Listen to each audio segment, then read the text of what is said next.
Mesdames, Messieurs, bonsoir. Vous êtes sur ZAD News. Nous sommes le 31 octobre. Les titres de votre journal. Grogne populaire à Tizi Ouzou. Des centaines de personnes venues de plusieurs wilayas du pays ont marché pour dénoncer la baisse du pouvoir d'achat et les conditions de vie difficiles. Les détails dans ce journal.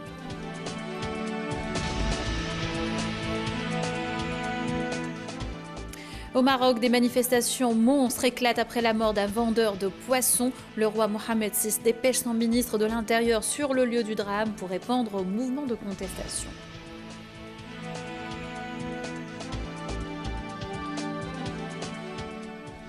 Et enfin, le Salon international du livre se poursuit avec ses invités de marque. Ce soir, nous nous intéressons à l'esprit panaf et nous recevrons le président de l'association des écrivains sénégalais, Moumar Gueye.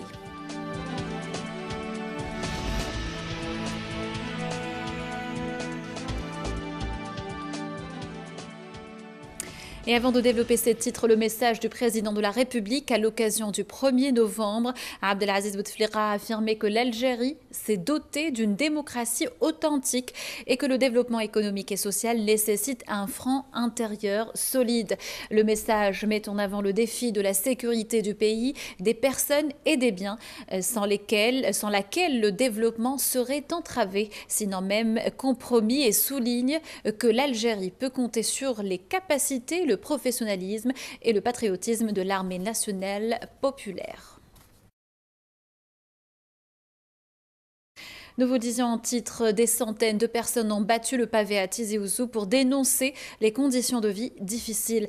Des représentants syndicaux ainsi que des travailleurs de plusieurs wilayas du pays, dont Tizi Ouzou, Bouira, Béjaïa, Alger, Batna, ont participé à cette marche de protestation. Manal Chefaï. Dégradation du pouvoir d'achat des travailleurs, atteinte aux libertés syndicales, suppression de la retraite anticipée, une situation précaire qui suscite la colère des travailleurs des communes venus de plusieurs wilayas. Le SNAPAP appelle à une révision de certains textes de la loi de finances 2017 qui n'arrange pas le simple citoyen. Il faut voir où en est le pouvoir d'achat. 10 000 dinars par mois couvre à peine les frais de 2 ou 3 jours. Je suis venu de Ouagla pour protester contre les décisions du gouvernement de supprimer la retraite anticipée. Plusieurs revendications ont été exprimées lors de la marche des travailleurs communaux, à savoir la pérennisation des postes de travail pour les recrutements qui ont été effectués à travers les dispositifs du pré-emploi. C'est les manifestations pacifiques qui font bouger les choses. Même en Europe, en démocratie, tout ça. Nous, on veut appliquer ça. L'espace de marcher pacifiquement, aussi sans perturber beaucoup le mouvement, puisqu'on n'a pas d'économie déjà. On demande l'annulation réelle du 427 bis. Parce que le 427 bis, finalement, il n'a pas été annulé. Travailleurs qui, les mairies, surtout au niveau des collectivités locales, il y a des gens qui reçoivent un salaire minable de 1,5 million, moins que le SMIC. Nous, on entend que le SMIC, c'est 18 000, donc c'est pas 18 000, c'est faux. Le SNAPAP semble vouloir aller jusqu'au bout de ses revendications. Après la grève des secteurs de la santé et de l'éducation, le temps monte. Un bras de fer qui risque de durer face aux réformes économiques annoncées par le gouvernement. Ouverture par Air Algérie de lignes aériennes directes entre El Oued et Paris, sa 10e vers la capitale française. Et si la compagnie aérienne nationale tente de se mettre au niveau de la compétition, elle n'a aucun concurrent sur cette nouvelle ligne. Neila Hamouda était à bord du vol pilote et est revenue avec ces images commentées par Amani Madani. Une nouvelle liaison aérienne entre l'Algérie et la France sera opérationnelle à partir d'aujourd'hui. La compagnie nationale propose un vol chaque semaine. Ce vol reliera la wilaya d'El Oued à Paris et peut transporter plus de 140 passagers. فتح هذا الخط الجديد باريس الواد باريس الواد هذا ان شاء الله رايح يفيد المنطقه في الميدان السياحه وكذلك للمسافرين يسهل لهم الامور. وخطوط الجويه الجزائريه تعزت بطائرتين من نوع بوينغ الحموله تاع الطائره الواحده 18 طن راهي موجوده وحنا ننتظروا الطلب نتاع المقاولين فيما يخص الاستيراد ولا التصدير. ننتظر المقاولين إن شاء الله من الواد. À travers l'ouverture de nouvelles dessertes, la compagnie nationale compte diversifier sa clientèle et concurrencer ainsi les autres compagnies. Le prix du billet est de 28 000 dinars. Dans l'avenir, le nombre de vols assurés pourrait doubler. احنا رايح نراقبوا هذه الرحلة إن شاء الله وستدعم إذا كان فيه الطلب متزايد. Le PDG d'Air Algérie se voulait rassurant pour ce qui est des dernières perturbations survenues en raison des mauvaises conditions météorologiques. Selon lui, la sécurité des passagers est primordiale. Pour rappel, le 8 octobre dernier, certains avions d'Air Algérie devant atterrir à Alger ont été déroutés vers l'aéroport d'Oran. Politique, un vent de réconciliation et de rapprochement souffle sur le FLN. Le nouveau secrétaire général du Front de Libération Nationale a reçu hier d'anciens dirigeants du parti et des responsables parlementaires en poste. Cette série de rencontres avec des cadres qui ont activé en dehors des structures du parti vise la réunification des rangs et la préparation aux prochaines échéances électorales. Jamal Ould Abbas a également fait des déclarations visant un rapprochement avec le RND.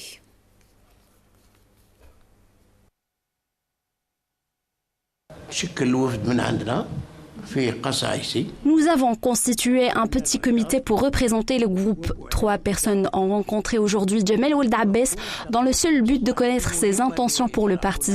Sa réponse était comme suit. Mes intentions se résument dans la mise en œuvre du plan du président.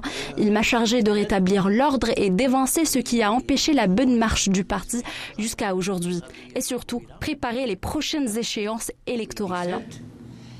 بصفوف موحدة. Je connais Ahmed Yahya depuis 1993. Je le remercie et je lui dis que je le considère comme l'allié principal du FLN et je suis prêt à travailler avec lui. Notre lien est le soutien au président de la République et son programme.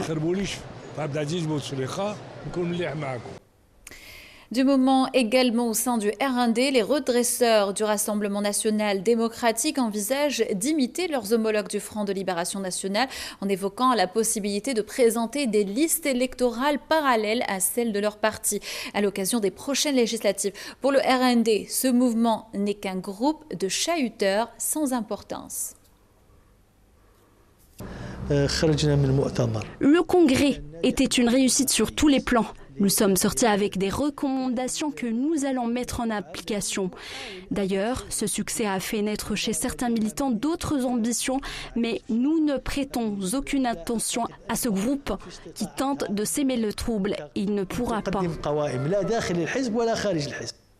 À l'étranger, des milliers de Marocains sont descendus dans les rues ce dimanche après la mort d'un vendeur de poissons à Al-Hoceima dans le nord du pays, où le drame a eu lieu, mais aussi à Tétouan, Casablanca, Marrakech ou encore à Rabat, la capitale. Ils exprimaient leur colère à la suite de la mort d'un jeune vendeur de poissons écrasé dans une benne à ordures après que des policiers ont confisqué sa marchandise. Le roi Mohamed VI a très vite envoyé son ministre de l'Intérieur sur le lieu du drame pour répondre au mouvement de contestation. Le reste de l'actualité internationale en bref par Sohila Akilal.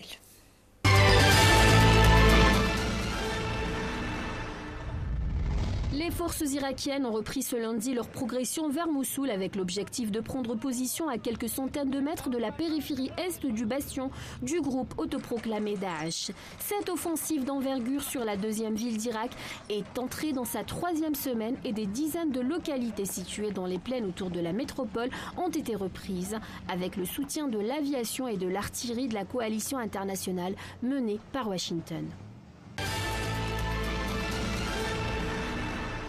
Après 29 mois de vide institutionnel, le Parlement libanais a finalement trouvé un compromis pour désigner Michel Aoun à la présidence du pays.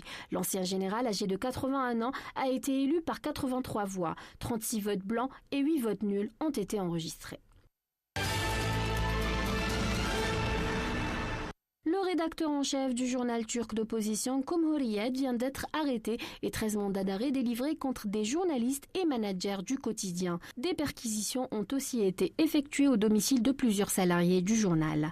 Mourad Sabonko, le rédacteur en chef, et les autres personnes arrêtées font l'objet d'une enquête pour des activités en lien avec le mouvement du prédicateur Fathullah Gulen, accusé d'être à l'origine du putsch manqué du 15 juillet dernier.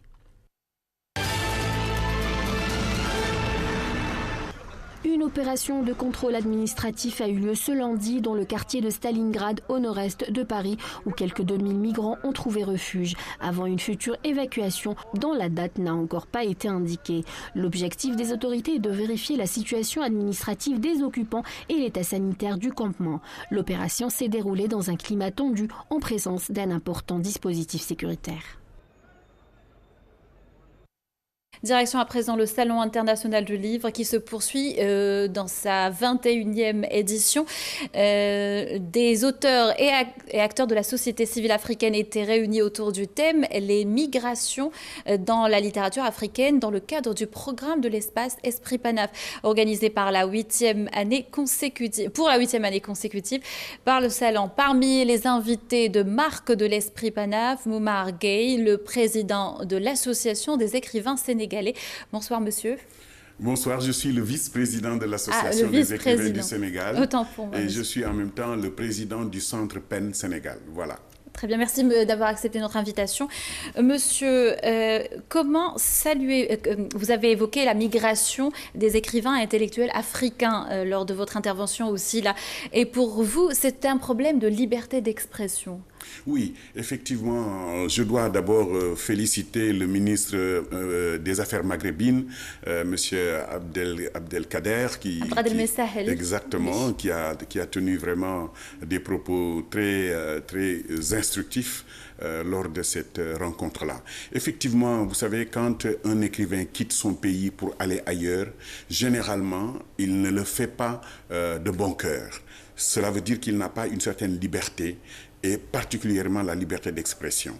Et lors de la rencontre, j'ai donné le cas de l'écrivain guinéen Camara Laye. Camara Laye qui m'a permis vraiment d'accéder au monde des auteurs. Je l'ai rencontré dans les années 70, j'étais très jeune et je l'ai trouvé dans le parc forestier de Hann. Et les poèmes que j'avais écrits, il m'avait demandé de les remettre au président poète Léopold Sédar Senghor. J'avais hésité et c'est lui qui m'a poussé vraiment à les lui remettre. Et alors, lui, il a quitté la Guinée pour venir au Sénégal. Il avait migré là-bas et ensuite il a remigré encore en France. Et c'est là-bas où il est mort à l'âge de 52 ans. J'allais vous poser la question de comment vous avez commencé à écrire, comment en êtes-vous venu à écrire. Vous êtes poète, auteur de plusieurs succès. D'ailleurs, votre dernier roman, Malédiction de Rabi, paru en 2014, a été même le sujet d'une épreuve au baccalauréat. De quoi parle ce roman? Voilà, La Malédiction de Rabi est une sorte de plaidoyer en faveur de la femme africaine. Vous savez que les femmes subissent beaucoup d'injustices dans nos pays. Et au Sénégal, j'ai essayé de sensibiliser le public sur certaines injustices que vivent les femmes, notamment les injustices liées à la polygamie. Il y a également les injustices liées au mariage forcé et ensuite le viol, l'excision, etc. J'ai essayé de parler de tous ces éléments-là pour que l'on puisse quand même respecter les droits de la femme dans ce cadre-là. Il y a des coutumes, certes, mais il y a aussi des droits qu'il faut absolument respecter. C'est ça la malédiction de Rabi. D'ailleurs, un professeur de l'université Cheikh Anta Diop de Dakar, le professeur Aline Badara Diané, dit bien que la malédiction de Rabi est une radioscopie de la société sénégalaise. Et comment qualifiez-vous la situation de l'édition africaine en tant qu'auteur? Oui, alors l'édition africaine a quelques problèmes comparée à l'édition en Europe. Parce que en Afrique, il y a certes de bons éditeurs, mais ces éditeurs n'accompagnent pas souvent les auteurs dans la promotion des livres. Il n'y a pas également suffisamment de coopération entre, par exemple, les éditeurs du Maghreb, notamment les éditeurs algériens, et les éditeurs sénégalais, en tout cas du sud du Sahara. Je pense qu'il serait bon qu'il y ait une plateforme de coopération entre ces deux entités-là, parce que au niveau du Maghreb, eh bien, les moyens sont beaucoup plus remarquables comparés aux éditeurs qui sont dans nos pays. Ils font du bon travail, mais ils ont besoin de s'associer avec les éditeurs maghrébins pour pouvoir booster un peu l'édition du livre. Monsieur Gueye, première participation aussi là? Oui, première participation, mais pas première visite en Algérie, parce que j'étais là en 2009 lors du festival d'Alger. Dernière question. Poète, écrivain, mais aussi colonel. Certains pourraient qualifier d'incompatibles vos multiples facettes, si j'ose dire. Comment peuvent-elles cohabiter, si j'ose dire? Je suis colonel des eaux et forêts, donc je suis un produit de la nature. Vous savez, Jean de La Fontaine était un forestier. Et moi, je suis forestier. J'ai écrit 2 livres d'éducation environnementale, L'arbre et la vie et L'eau, un trésor à protéger. Je suis en train de préparer une autre édition de L'eau, source de vie et de sécurité. Et ça, c'est le président de la République du Sénégal, M. Macky Sall, qui va faire la préface. Donc, je suis dans mon milieu, étant forestier de formation, d'écrire dans le domaine de l'environnement et autres. Voilà. Merci Monsieur Moumar Gueye, merci d'avoir été avec nous et je vous souhaite la bienvenue en Algérie. C'est moi qui J'espère vous recevoir bientôt pour une deuxième fois. C'est moi qui vous remercie. Voilà, c'est la fin de ce journal. Merci de nous avoir suivis. Tout de suite, le journal de l'économie. Quant à moi, je vous retrouve demain, même lieu, même heure. Bonne soirée à tous.